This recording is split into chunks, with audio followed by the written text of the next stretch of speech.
La primera cuestión, antes de empezar a hablar del tema, es de alguna manera poder cuantificarlo, saber de qué estamos hablando. Allí tienen algunos números de referencia, números que están vigentes en este momento, y $200 es el costo medido en Estados Unidos y en Europa, el costo para cada empresa por cada registro de datos que contenga información personal cuando el mismo se ve comprometido. Comprometido quiere decir que de alguna manera la información de esa persona o la información relacionada a la persona poseedora de esa información privada es de alguna manera expuesta o se encuentra en riesgo. Es importante acá distinguir la diferencia entre el hecho de que la información efectivamente haya sido expuesta o explotada al hecho de que la misma se encuentre potencialmente en riesgo. En Estados Unidos ya hay más de 30 estados los cuales penalizan a las empresas las cuales presuponen que los datos que tienen, datos personales de las personas que operan con las mismas, eventualmente pudieran ser explotadas, aunque los mismos aún no lo hayan sido, si es que estas organizaciones no informan a los dueños de esos datos que existe una posibilidad de que la información de ellos esté en riesgo.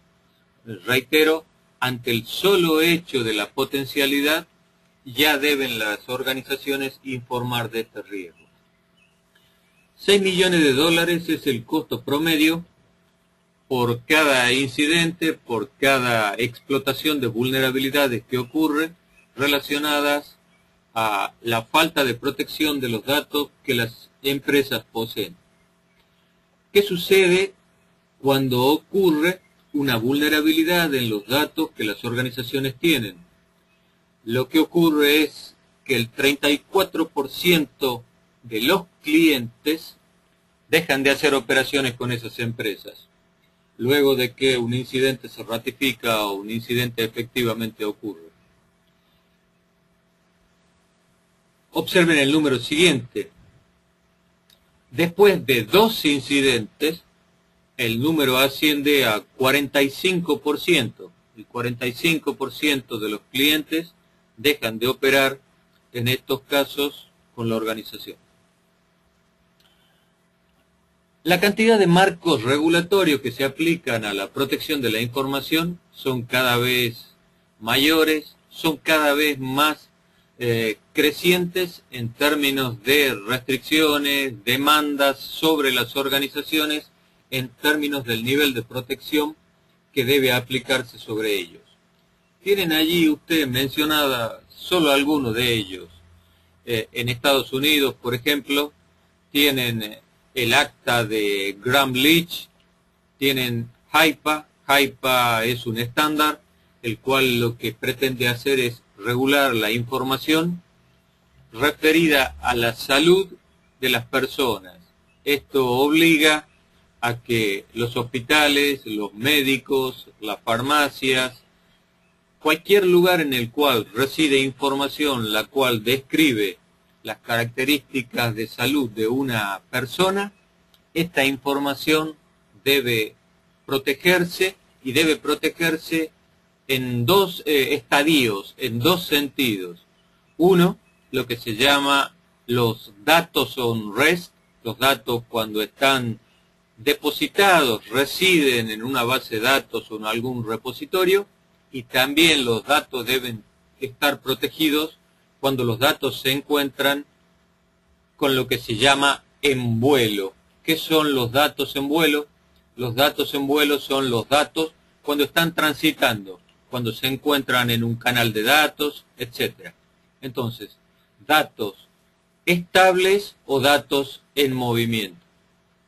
Tienen también allí algunos estándares más conocidos, como es el estándar PCI, el estándar SOX, en Argentina las normas del Banco Central de la República Argentina, los estándares municipales referidos a las organizaciones las cuales poseen datos de los empleados, etc. En Europa existen algunos estándares como tienen ustedes allí a la vista, el Personal Data Protection Directive, y así hay una cantidad de marcos regulatorios. Para que tengan ustedes idea, muchos de ellos se superponen, interactúan entre sí, pero hoy existen en el mercado más de 1000 y pico de marcos regulatorios de información. La cuestión o la pregunta frente a esta situación es cómo hacer para proteger datos, los cuales son trabajados, manipulados por aplicaciones, DBAs, usuarios del negocio, organizaciones tercerizadas, datos los cuales hoy residen físicamente ya no en el data center de una organización, sino, por ejemplo, en un servicio de hosting, en un servicio de housing, para no hablar en la red o en la nube, en el entorno de cloud computing y tendencias emergentes para nuestro mercado y hoy ya realidades en otros países. Entonces, la cuestión es cómo proteger estos datos, permitiendo de todas formas que todos estos actores que acabo de mencionar puedan operar con la información.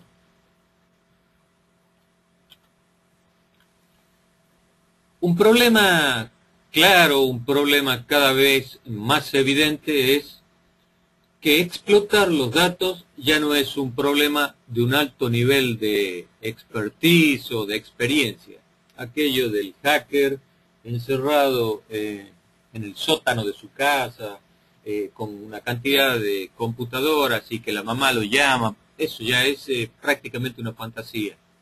Hoy existen sitios como por ejemplo el que tienen a la vista y ahora enseguida les voy a mostrar otros, los cuales lo que hacen es mostrarles a ustedes cuáles son las debilidades que existen hoy en bases de datos, sistemas operativos, application server, file servers, etcétera, etcétera, y con un poco más de conocimiento de navegabilidad y no mucha experiencia en hacking, hoy pueden ustedes encontrar en internet sitios desde los cuales recuperar los exploits para obtener información la cual se encuentra indebidamente custodiada o en entornos que son débiles y ejecutarlos con inclusive herramientas que ustedes mismos pueden bajar de la web.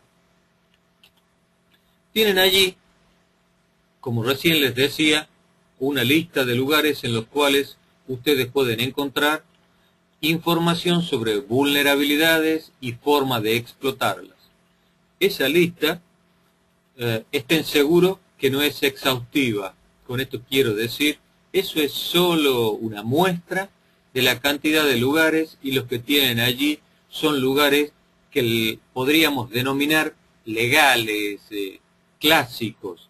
No les estoy allí mencionando sitios del underground o del hacking en el cual ustedes pueden encontrar hasta inclusive herramientas las cuales hacen testing del virus que ustedes puedan construir de forma tal de verificar si, por ejemplo, el virus o el exploit que están construyendo va a ser detenido, por ejemplo, por un antivirus o un DLP de Symantec, de AVG, de McAfee, de Kaspersky o de quien ustedes quieran. Es decir, ustedes construyen un ataque e inclusive lo colocan en estos sitios, pagan unas pocas monedas y verifican que vuestro exploit, que vuestro ataque no va a ser detenido por esta solución o esta solución. Es decir, la forma de explotar información está disponible y está a la vista. Junto con ello aparecen otras herramientas que inclusive hacen cada vez más difícil el proteger nuestros entornos. Por ejemplo, de nuevo les he puesto allí a la vista un sitio que se llama HideIP Browser, el cual tiene como objetivo anonimizar la navegabilidad. Supongan que ustedes han decidido atacar un determinado lugar y para atacar ese determinado lugar lo que desean hacer es evitar que pueda llegar a ubicarse el originante, o sea, ustedes. Para esto existen herramientas, sitios como estos, en los cuales ustedes van a anonimizar su acceso, y será cada vez más complejo para aquel que es atacado poder identificar quiénes son ustedes, desde dónde están llegando, etcétera, etcétera.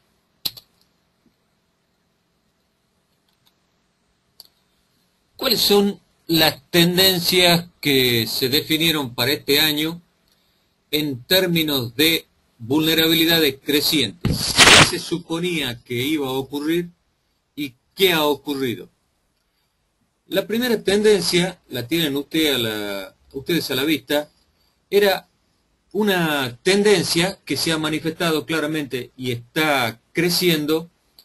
Fíjense ustedes lo que ha sucedido con BlackBerry en los últimos 3 días es aducido al hecho de un exceso de demanda sobre los servidores, y uno debería preguntarse, o uno podría preguntarse, si cree, digamos, que esta es la hipótesis, ¿por qué esa demanda?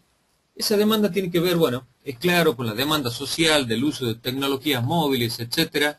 No voy a quitarles tiempo hablando de ellos, pero sí voy a contarles que cada vez es más fácil y es creciente el desarrollo de aplicaciones para dispositivos móviles. Para que ustedes tengan una idea, entre el año pasado y este año, se ha duplicado la cantidad de descargas de esas aplicaciones, de esos gadgets, de esas aplicaciones que ustedes bajan en su teléfono, el cual le dice, por ejemplo, mirá, esta es la hora en Bangkok, mirá, en este lugar están promocionando tal cosa, mirá, con esto puedo ver la historia de tal otra actividad, y bajan y bajan y bajan y bajan aplicaciones. Existe una tendencia, ahora enseguida van a ver otros slides, a creer que la telefonía celular es segura, que todos estos dispositivos son confiables, y en general lo que ustedes como gente de seguridad informática saben, y seguramente debe ser una cuestión que deben trabajar en vuestras empresas, es la protección de los dispositivos móviles. Junto con esto, o junto con este concepto, existe una presión sobre los desarrollos de aplicaciones en las organizaciones y en vuestras propias empresas, las cuales lo que tratan de hacer es dar las prestaciones para los usuarios de dispositivos móviles como si los mismos se encontraran conectados en un puesto de trabajo dentro de la organización. Y los marcos de seguridad no son iguales, los dispositivos no son iguales, el tráfico no es el mismo, los lugares por donde los paquetes viajan son distintos, la tecnología para el desarrollo de aplicaciones en dispositivos móviles es distinta a la tecnología para los dispositivos, llamémosle fijos, y esto lo que ha hecho es permitir una proliferación de, llamémosle malware, para hablar de todas las potenciales técnicas de ataque orientadas a los dispositivos móviles. De hecho, han aparecido algunos conceptos, algunas palabras que no conocíamos, digamos, que van surgiendo a medida que la tecnología evoluciona. Hoy es cada vez más común hablar de lo que se ha dado en llamar smishing, que es una forma de hablar de lo que es SMS phishing. Ustedes saben lo que son los mensajes de SMS. Es una de las técnicas más en uso para explotar las vulnerabilidades en los dispositivos móviles. ¿Cuál es la idea? La idea es enviar un mensaje a los usuarios de dispositivos móviles de forma tal de que los usuarios, respondiendo a estos mensajes que les llegan a sus dispositivos móviles, divulguen, permitan tener acceso a información personal. Esta técnica es una alternativa más lucrativa, más interesante que el phishing, porque de alguna manera la sociedad ha ido aprendiendo lentamente, para mi parecer, está y continúa aprendiendo que hay mensajes de correo electrónico que no deben ser contestados. Pero hoy debe empezar a entender que la tecnología, el uso de los dispositivos móviles también debe ser de alguna manera examinado antes de hacer uso de él de manera indiscriminada. El por qué es el que les acabo de definir. De hecho, como ven ustedes aquí al final del slide que les he puesto, ya existen dispositivos, ordenadores, computadores, procesadores, los cuales son usados para hacer smishing masivo. Esto es, el envío de mensajes de SMS a la búsqueda o a la pesca de información personal, la cual es enviada a decenas o cientos de teléfonos celulares en paralelo. Técnicas similares a las del phishing. La segunda tendencia importante y que se sigue manifestando es el uso de los dispositivos de trabajo, ¿sí? Tanto para uso personal como para uso empresarial. Esto se ve de manifiesto, se pone de manifiesto en el hecho de la mayoría de los empleados hoy son considerados, o muchos empleados son considerados empleados móviles, y lo que hacen es llevar sus herramientas de trabajo para fin social, para fin personal, para fin empresarial.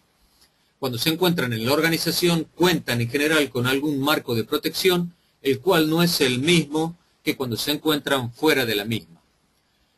Como resultado de esto, lo que aparece es un concepto nuevo, es el concepto que tiene un acrónimo que se llama APT, el cual es, reitero, es un acrónimo de lo que se ha dado en llamar Advanced Persistent Threats o amenazas avanzadas y persistentes. ¿Qué es APT o qué son estos amenazas persistentes? Manifestaciones claras de esto, no da el tiempo, no es el objetivo de esta charla analizarlas en detalle, pero manifestaciones de la existencia de esto son dos los casos más conocidos. Uno de ellos, llamado Operación Aurora, y el segundo de ellos es un ataque, un APT, conocido como GhostNet, el cual hoy ya tiene, hoy se ha manifestado en varios cientos de organizaciones distribuidas en todo el mundo. ¿Cómo se manifiestan estas APTs? Estas APTs se introducen a través de los empleados. Disculpen acá estas dos T, un error en la escritura que hice. El segundo estadio de estos ataques, o estos ataques persistentes, es la intrusión en la red. Típicamente se inicia con lo que se llama un spear phishing, un mail de spear phishing, donde el atacante lo que hace es, de alguna manera, buscar que el atacado, que el funcionario o que el actor social que está haciendo uso del ordenador, permita de alguna manera que alguna pieza de malware ingrese en ese ordenador y de esta manera poner un pie dentro de la organización. Aquí hay una cosa que es importante tener presente. Aquella idea de que el malware tiene como objetivo dejar o inhabilitar la capacidad de un computador o la capacidad de un servidor es cada vez más una fantasía, no una realidad. El atacante de hoy, en general el atacante ya no es un individuo, sino que son organizaciones, las cuales tienen un fin claro. El fin hoy no es quitar servicios, denegar servicios. El fin hoy es ingresar en la organización y dentro de la organización empezar a recolectar datos. El valor, como les puse en la primera slide de esta presentación, el valor de la información es lo que buscan, porque la información que obtienen tiene valor en el mercado. Esto lleva inmediatamente a la conclusión, y no porque lo diga yo, sino porque lo muestran los números y lo muestra el mercado, esto lleva inmediatamente a la conclusión de que lo que hoy busca un atacante no es destruir, lo que hoy busca es pasar la mayor cantidad del tiempo desapercibido.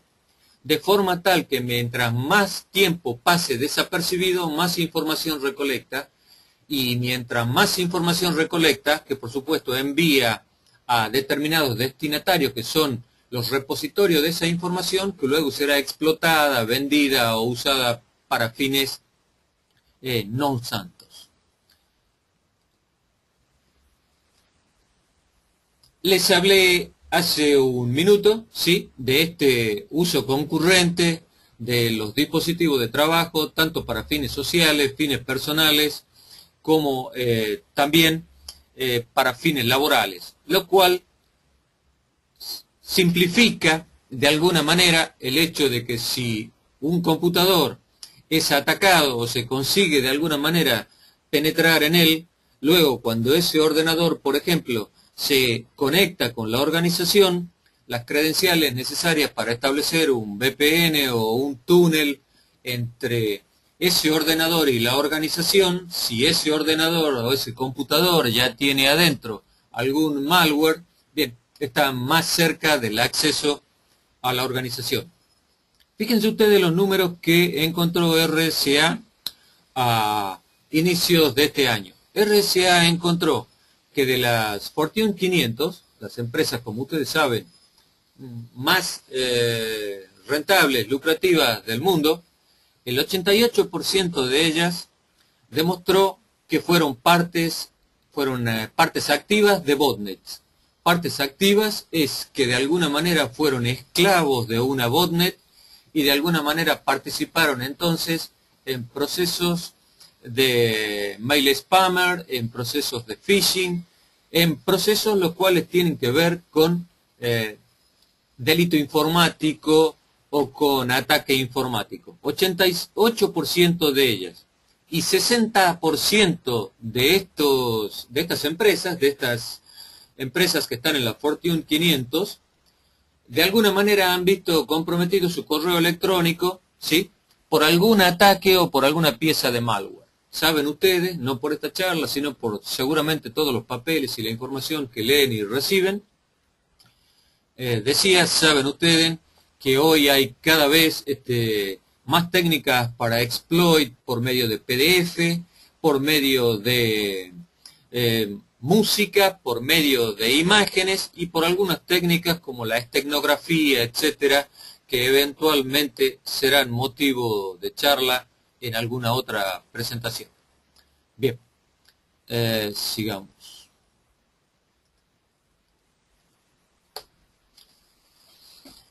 El siguiente factor interesante, menos conocido tal vez que los anteriores, tienen que ver con, fíjense ustedes, con la sinergia entre los atacantes.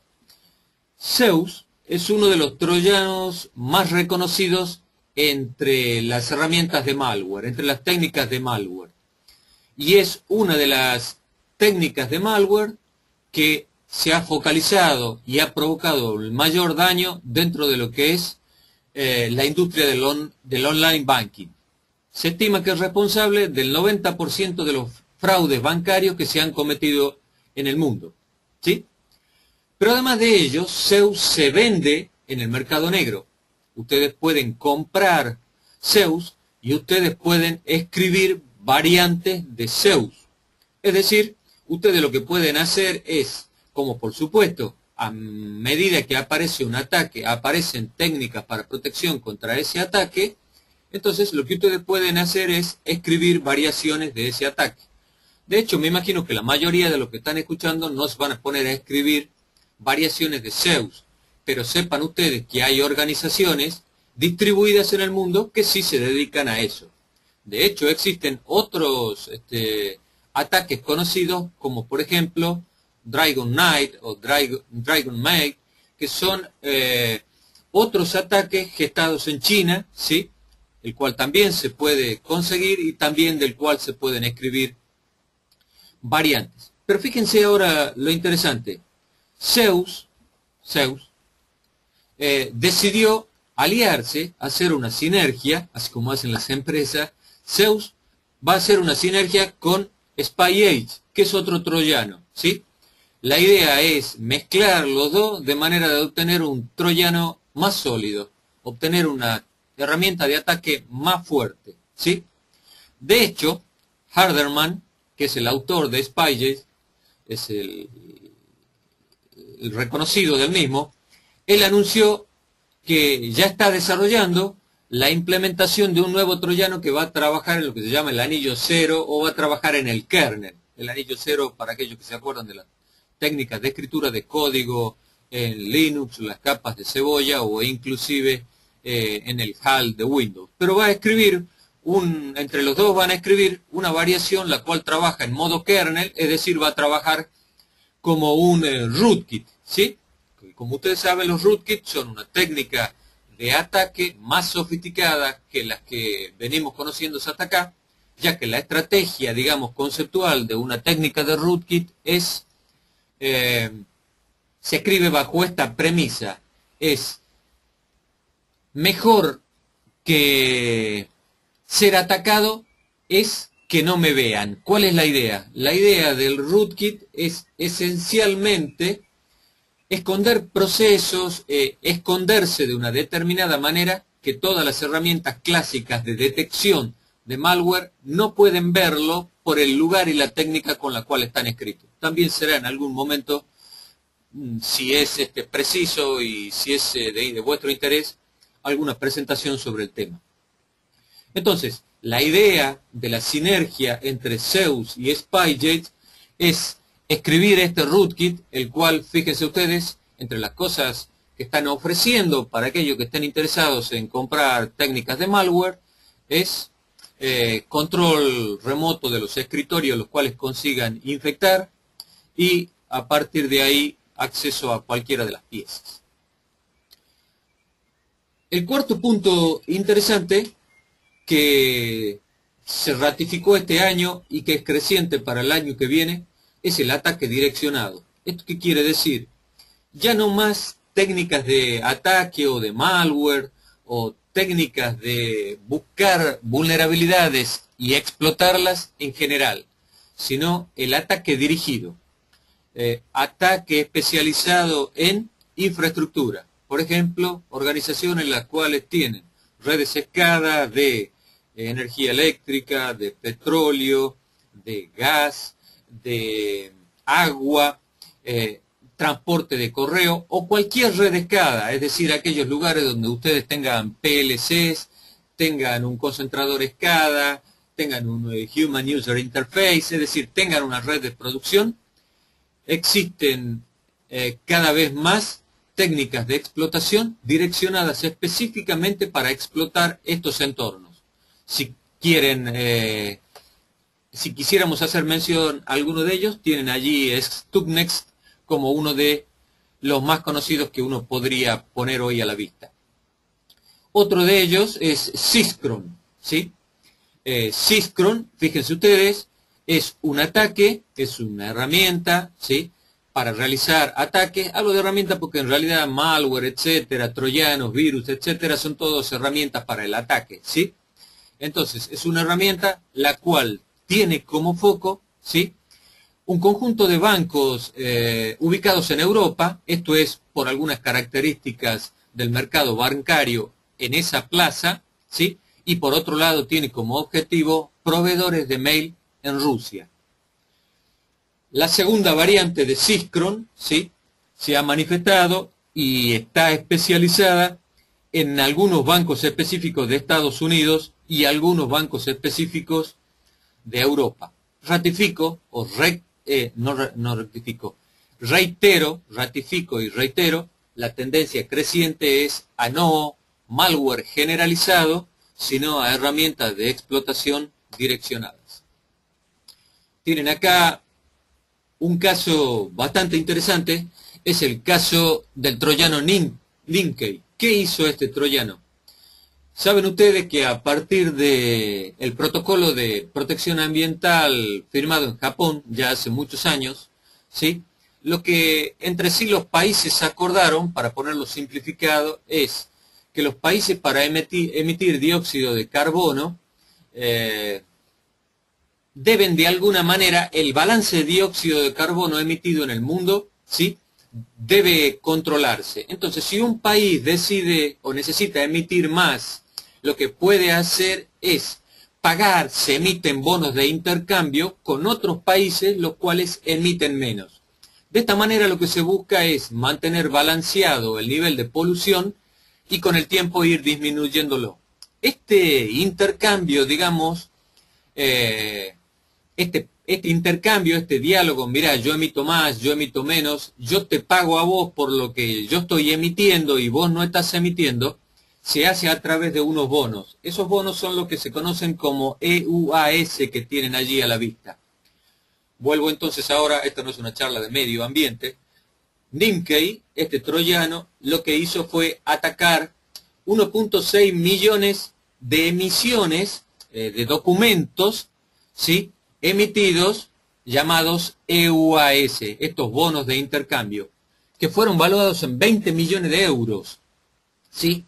Con esto lo que hago es mostrarles mediante otro ejemplo, ratificarles y reiterarles la idea de cada vez ataques más especializados.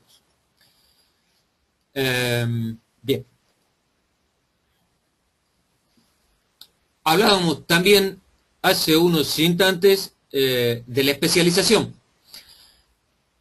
La tendencia en lo que es phishing es la siguiente.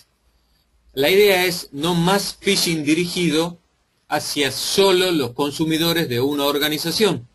Es decir, no habrá más phishing diciéndole usted que es usuario del banco XXX, por favor ratifíqueme la información acá.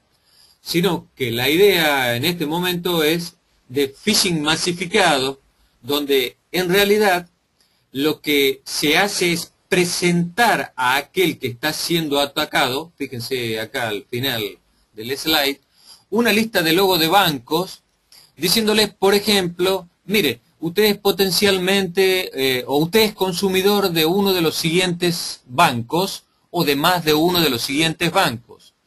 Por lo tanto, la AFIP, por ejemplo, o en Estados Unidos, la Federal Tax Administration, le pide a usted que por favor ingrese los datos de este banco porque a partir de ahí usted va a tener su declaración impositiva o etcétera, etcétera.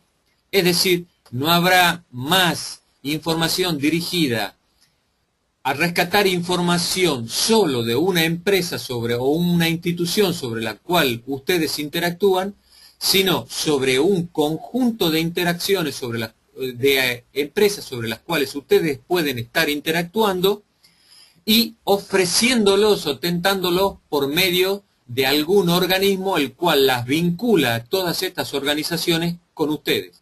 Reitero, por ejemplo, la AFIP o cualquier otro organismo intermediario de una multiplicidad de puntos de destinos. En resumen, lo que se ve es una tendencia creciente a la especialización del malware y una tendencia creciente a la explotación de los dispositivos móviles que se manifiesta mucho más por el uso de dispositivos móviles tanto para uso social, para uso personal como para uso empresarial. A continuación les voy a mostrar rápidamente un caso interesante. Esta presentación está siendo grabada, luego ustedes van a tener acceso a ella, así que no se preocupen si no todo puede ser leído. La idea no es que lo lean, sino que me escuchen y esto les quede como documentación. Tienen allí un caso muy interesante de Barclays, que es una organización en Estados Unidos, un caso de octubre del 2010, el cual se dedica al pago de funds de pensiones en Estados Unidos. Desarrollaron una aplicación la cual les llevó varios meses y finalmente allí aparece la cara del atacante, el cual fue detenido, el cual gestó una pieza de malware la cual lo que hacía es enviar mensajes al sitio de pago de fondos de pensión diciéndoles pague, pague, pague, pague, pague, pague, y por una falla, digamos, en la construcción del software, se pagaba, se pagaba, se pagaba. Finalmente, cuando se pudo detectar este patrón de ataque, la solución que fue encontrada de Barclays para detener este ataque es colocar de alguna manera una pieza de código la cual medía la frecuencia con la cual se gestaban estas transacciones de pago y analizar que la frecuencia con la cual se gestaban este pedido de transacciones de pago era una frecuencia mayor a la cual podía hacer un ser humano, con lo cual se entendía o se deducía que detrás de ello había de alguna manera un autómata, un robot, sea un autómata finito, es decir, no había una persona, sino una pieza gestando esto que está acá. Lo interesante de esto, lo interesante de este caso, es que luego de 4 o 5 meses de reescritura de este código, este atacante consiguió de nuevo vulnerar ese código con un trabajo, luego de detenerlo y luego de revisar código, etcétera, con un trabajo el cual no le demandó más de 4 a 5 horas. Es decir, la tendencia a la necesidad de proteger cada vez más los datos que tienen ustedes es sí o sí, digamos, un demandante. La cuestión entonces a preguntarnos es por qué las bases de datos no están seguras. Las bases de datos no están seguras por una cantidad de cosas, una cantidad de variantes que de alguna manera podemos agruparlas en 3 grandes conceptos. Uno de esos conceptos es la tecnología, el segundo son los procesos y el tercero son las personas. Es interesante ver acá lo siguiente. Cuando uno mira las tendencias o las estadísticas, en realidad lo más vulnerables son las personas.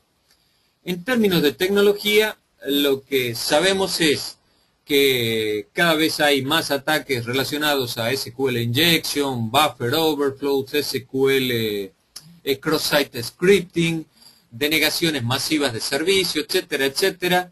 Y como ya les dije al inicio de esta charla, cada vez hay más herramientas para gestar estos ataques con cada vez menor cantidad de conocimiento por parte del atacante. En términos de procesos, existe esencialmente la imposibilidad de aplicar critical patch updates y aplicar software el cual corrige vulnerabilidades, software de los mismos vendedores o proveedores de base de datos, los cuales corrigen errores en su código. ¿Por qué? Porque cuando uno va a corregir o va a aplicar un patch a sus bases de datos, uno pone en riesgo la continuidad del negocio por un error en el patch, por un error en la implementación, etc. Entonces uno debe hacer técnicas de testing regresivo, etc., lo cual en general hace que las organizaciones no protejan de manera continua, no apliquen continuamente estas correcciones a los bugs de software. El segundo aspecto, también importante, es la necesidad cada vez más de gestar una identificación federada, como se ha dado en llamar. Es decir, de alguna manera hay que crear conceptos de single sign-on, los cuales permitan una identificación la cual se propague a las distintas aplicaciones, a las distintas bases de datos, etcétera, etcétera.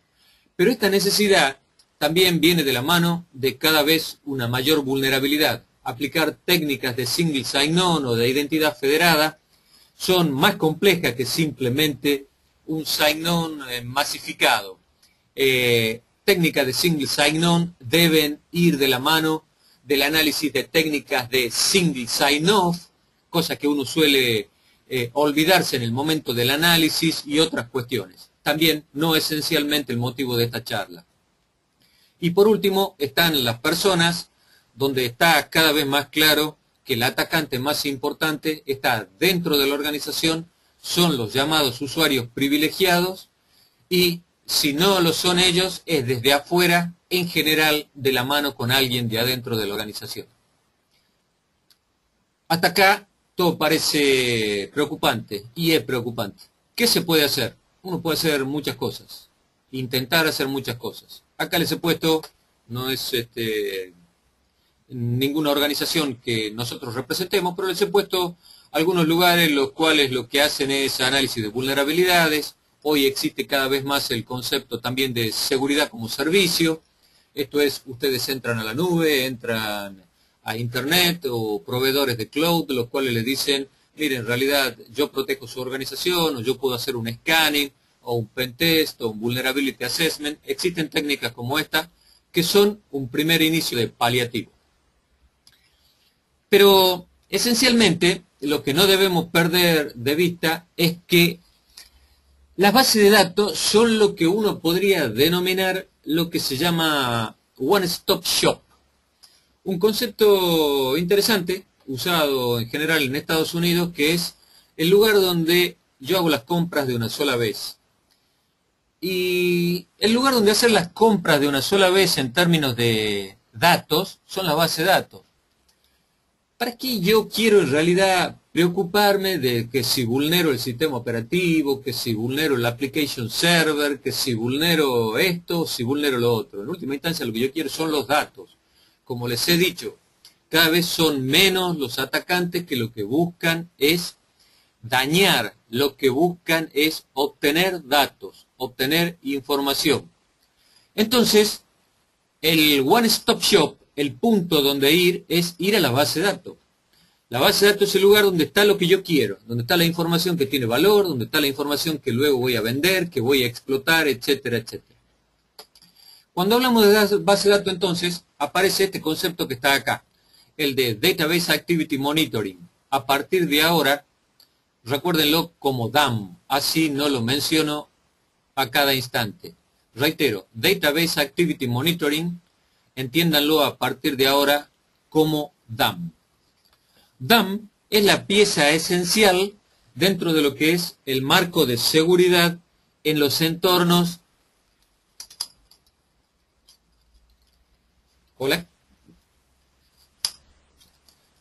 Perdón, parecía haberse cortado un instante. DAM, les decía, es el centro de lo que es la protección de base de datos. Ahora, dentro de lo que es la protección de base de datos, debemos distinguir 4 categorías o 4 clases importantes. Sobre este slide voy a darles algunos lineamientos que son importantes que tengan presente. Hablemos primero del primer estadio, el que está allí, el que se llama Data Information Governance, o lo que es la gobernabilidad de la información de datos. ¿Cuál es la característica de este marco de protección de la información? Esta es una de las estrategias más complejas y más demandantes. El objetivo, digamos, de esta estrategia es la integración no solo de la seguridad de base de datos, sino también la seguridad de los datos como un todo.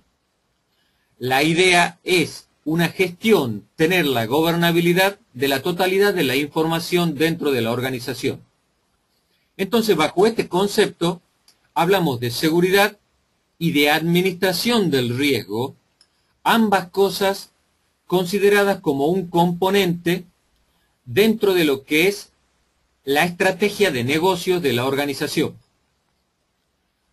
Dentro de esta estrategia, o dentro de este marco de referencia de gobernabilidad de los datos y de la información, aparece un concepto importante que es el concepto de descubrimiento y evaluación automática de la información. Esto es, descubrir qué información tengo y qué valor le asigno a la misma.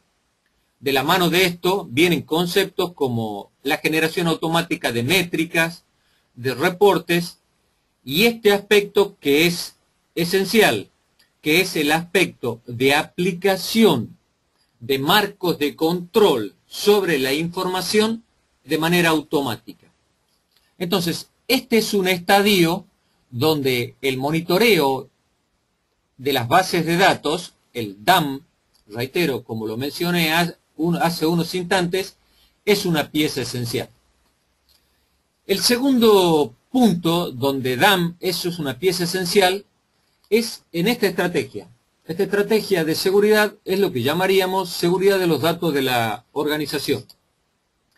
¿Cuáles son las características de esta estrategia? Vuestra organización deberá en algún momento seguramente escoger en cuál de estos paradigmas colocarse y deberá escoger una manera en la cual evolucionar entre todos ellos.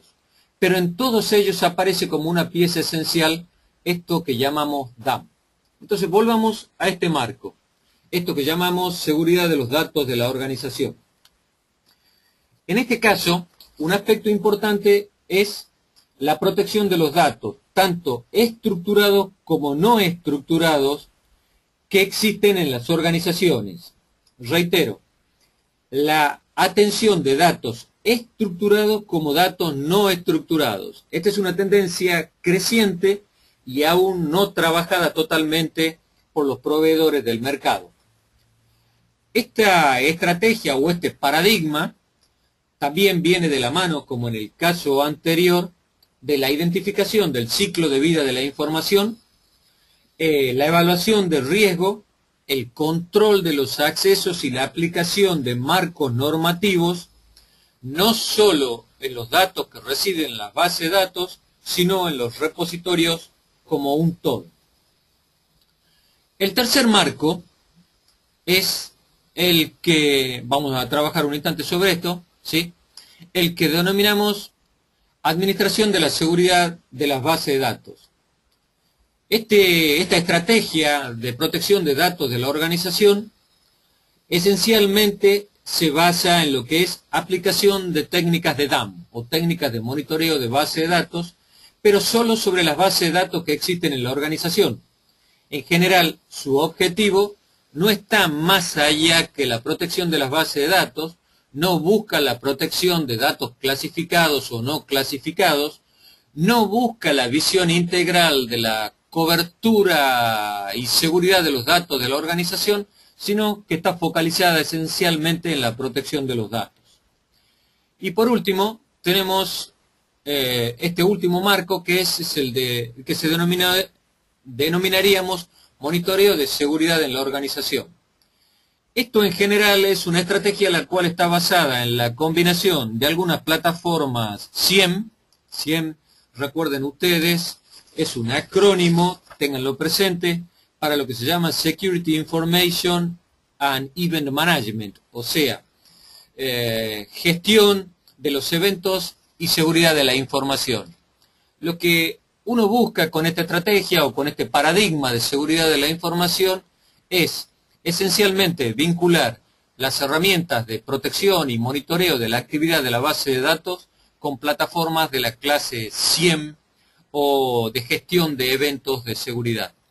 Reitero como conclusión de esto que tienen a la vista, que vuestra organización en algún punto debe estar o deberá estar decidiendo en qué punto se encuentra parada y cuál es su estrategia de evolución dentro de estos 4 o 5 estadios, según como ustedes quieran analizarlos. ¿Qué cosas se pueden hacer? Algunas de las cosas que se pueden hacer es, y ahora sí focalizadas en el slide que acabo de mostrarles, es de alguna manera definir, por ejemplo, una estrategia de lo que se llama enmascaramiento de datos.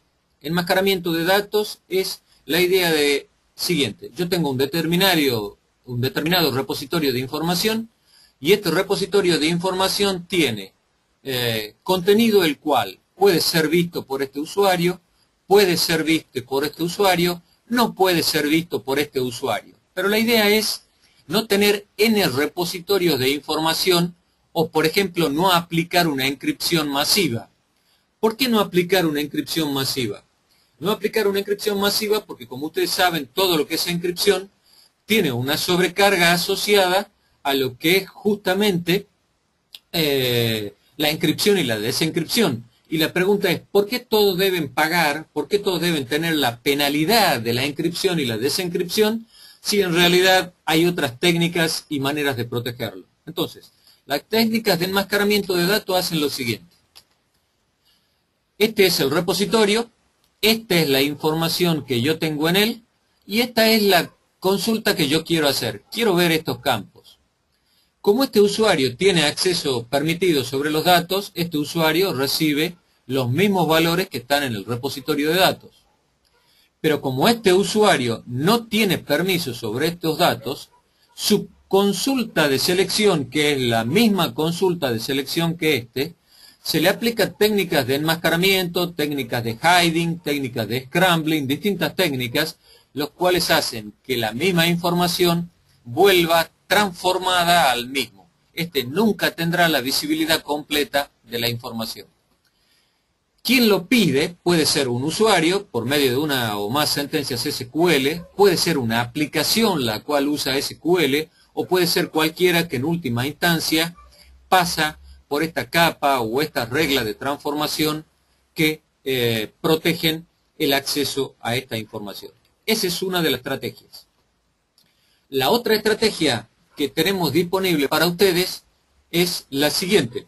Si este es nuestro repositorio de información, bien, lo que nosotros podemos hacer entonces es, de alguna manera, colocar alguna pieza, algún agente de software, el cual, cuando llega algún pedido de información, podamos nosotros tomar alguna actitud proactiva, la cual diga, a ver, esta consulta que está llegando para tener acceso a los datos míos. Primero, ¿es una transacción permitida para este usuario, para esta dirección IP, para esta ventana de tiempo, para este objeto, para esta columna, etcétera? En función de ello, tomar distintas acciones. Lo permito, no lo permito y demoro esa transacción a la espera de que algún oficial de seguridad informática al cual notifique de manera automática vea el por qué se está gestando este pedido de información, etcétera. Lo importante también es no proteger solo aquello que llega desde la red, no todo el tráfico, no solo el tráfico que llega de los usuarios, sino también el tráfico interno, esto es, pedidos los cuales llegan desde Store Procedures, desde Triggers, desde Views, etc. Junto con esto, tener alguna estrategia o alguna solución la cual haga que de manera automática mis bases de datos queden protegidas contra vulnerabilidades, a pesar de que yo no tenga la posibilidad, ni el tiempo, ni la intención de aplicar los patch que el proveedor me dice, mira, para que tu base de datos esté protegida, vos tenés que aplicar tal Critical Patch Update, o tal fix de Microsoft, o tal lo que fuera. La idea es colocar algún paraguas, una capa de software, la cual diga, yo automáticamente, si vos aplicás estas reglas que yo te entrego, queda protegida toda tu estructura y tus repositorios de base de datos contra todas las vulnerabilidades del mercado, ¿sí? Y cuando vos quieras, si vos decidas aplicar tus Critical Patch Updates, los aplicás. Mientras tanto, yo te cuido. Eso es lo que nosotros llamamos estrategias o técnicas de Virtual Patching.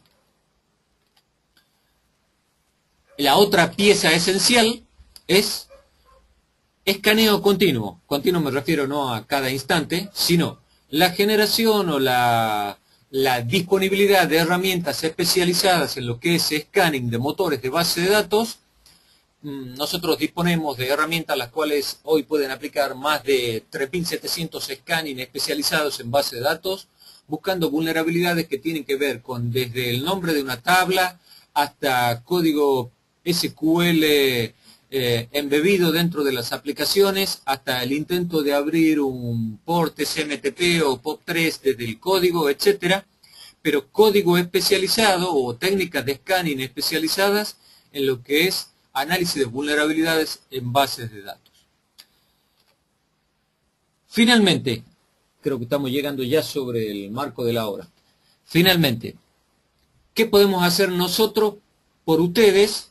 ¿En qué podemos ayudarlos? Y también nos ayudamos, por supuesto. Nosotros somos una empresa de venta de productos, servicios y consultoría.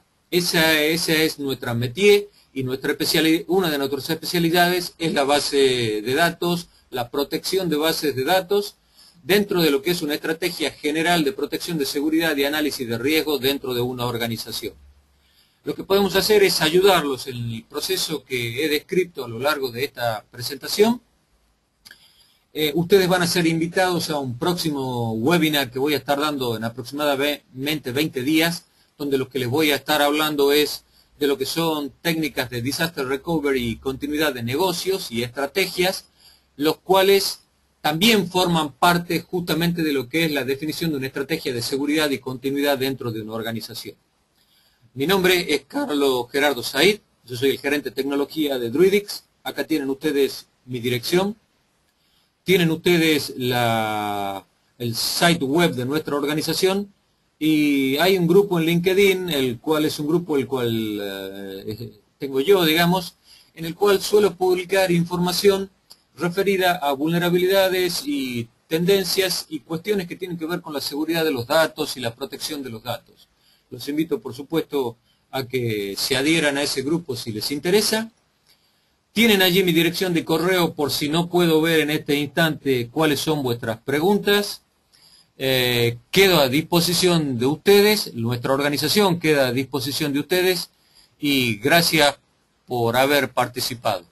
Voy a permanecer acá por si llegan correos de ustedes unos minutos más, si llegan acá al chat, correos de ustedes, y nuevamente gracias por haber participado. Les reitero, voy a estar en línea, y en este momento lo que voy a hacer es levantar la restricción de los micrófonos de ustedes, de forma tal que todos los que tengan micrófono puedan, en ese caso, intentar por lo menos hablar. Gracias a todos ustedes. No sé si me escuchan, yo estoy escuchando. No, está bien.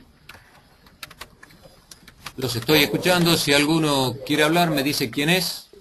No, lo bajo, lo tenemos acá.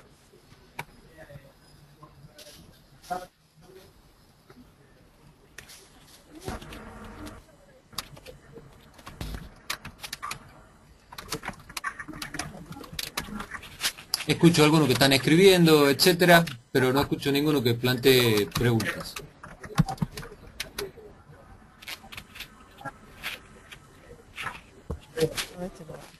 Bien, entonces reitero mi agradecimiento. Van a recibir seguramente un mail en el cual les van a avisar en qué lugar se encuentra esta grabación, de forma tal que cuando gusten tengan acceso a ella. Gracias nuevamente.